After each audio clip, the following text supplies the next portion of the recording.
Item Number SCP-956 Object Class Euclid Special Containment Procedures SCP-956 is to be kept at the approximate center of a 18 by 18 by 4 meter concrete room at all times. The door is to be locked, with an armed guard posted to prevent unauthorized access. Entrance by research personnel into the room is only permitted once SCP-956 has entered a dormant state. Permission to bring a subject into the room must be cleared by O5 approval to decrease the occurrence of SCP-956-1, as well as data redacted.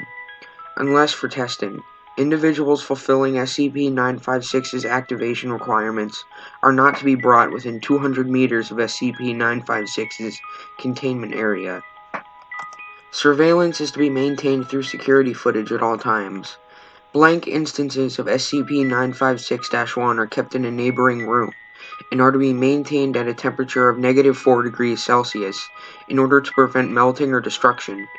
Any use of SCP-956-1 is to be authorized by at least one member of O5 and to be carried out in a room identical to SCP-956's containment chamber. Any excess SCP-956-1 created by tests with SCP-956 is to be incinerated unless authorized by personnel with security clearance 4 or higher, as are any extraneous instances of SCP-956. Description: SCP-956 appears to be a common piñata, resembling an unknown quadruped. Tests have revealed that, although superficially similar to paper mache, SCP-956 is constructed of various amounts of glue, blank, sugar, and an unidentified fur and human tissue.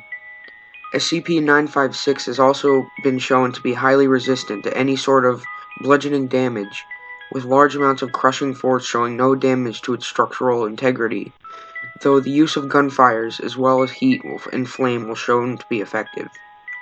By default, SCP-956 remains in a passive state. It shows no signs of locomotion or intelligence and displays no hostility. SCP-956 enters its active state when a human under the age of 12 years enters within blank meters of it. Approximately blank to blank seconds after entering the active zone, the child becomes unable to move, holding any stance that they had at the time.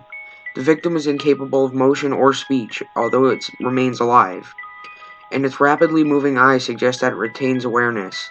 SCP-956 moves towards the victim and bludgeons him or her until the torso ruptures. Upon breach, the victim's body discharges a large pile of unmarked candy, ranging from blank to blank pieces. Instances of this candy are designated as SCP-956-1. SCP-956 repeats this for any other immobilized victims before returning to a docile state. A victim can be removed from SCP-956's activation range if retrieved promptly. Upon moving the victim blank meters away from it, SCP-956 returns to its passive state. The victim, however, shows no signs of recovering from its immobilized state, and appears to remain in such a state indefinitely.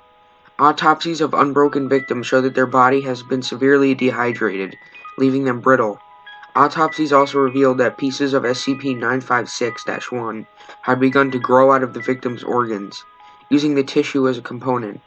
The amount of SCP-956-1 appears to be directly correlated to time spent in SCP-956's activation radius. SCP-956-1's effects vary depending on the stage of human consuming them. Humans at the age of 12 years or older go into a seizure within blank minutes of consumption, with a blank % possibility of cardiac arrest.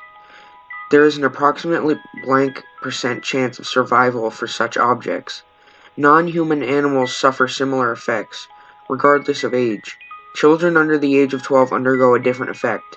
They first enter a similar state of immobilized victims of SCP-956, although they assume a standing stance, with their arms resting in front of them.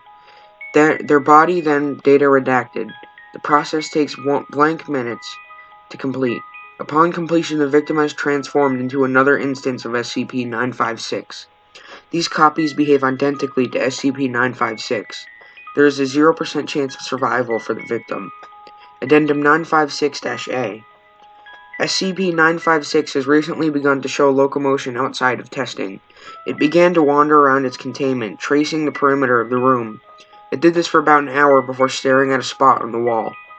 Review of footage shows that it's faced this wall after deactivating during previous tests. Security has confirmed that SCP-956 is facing directly towards an elementary school. That school is blank kilometers away. Reclassification to Euclid status requested. Dr. N.